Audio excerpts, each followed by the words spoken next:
मी प्रीती खंडागळे, आवाज इंडिया मराठीमध्ये आपल्या सर्वांचं स्वागत आहे। दिल्लीतील स्वामी नारायण अक्षरधाम मंदिरात उद्या 108 फूट उंच नीलकंठ वर्णी मूर्तीचं भव्य उद्घाटन होणार आहे। ही मूर्ती जगातील पहिली अशी विशाल मूर्ती आहे जी एका पायावर उभी आहे आणि ती पंचधातूंपासून बनवली गेली आहे। भगवान स्वामी नारायण यांच्या कठोर तपस्येचे प्रतीक असलेल्या या मूर्तीचा उद्देश जगभरात शांतता, सद्भावना आणि एकतेचा संदेश पोहोचवणं आहे। या ऐतिहासिक सोहळ्यात ब्रह्मानंद स्वरूप महंत स्वामी महाराज यांच्या पवित्र हस्ते मूर्तीचं उद्घाटन होईल। मूर्तीचे बांधकाम 1 वर्ष चाललं आणि त्यात मुख्यतः कांस्याचा वापर करण्यात आलाय।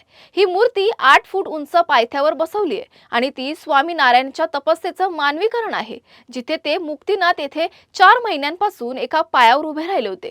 स्वामी नारायण अक्षरधाम हे एक सांस्कृतिक आणि धार्मिक वारसा स्थळ आहे आणि या उद्घाटन सोहळ्याला विविध देशातील हजारो भक्त आणि संत उपस्थित असतील। कार्यक्रमाची सुरुवात आज श्री नीलकंठ वर्णी विश्वशांती महायज्ञाने झाली आणि उद्या मुख्य प्रतिष्ठापना समारंभ सकाळी 6 वाजता सुरू होईल। तुर्तास वेळ झाली आहे, इथेच थांबण्याची। नवीन बातम्या बघण्यासाठी पाहत रहा आवाज इंडिया मराठी, शोध सत्याचा।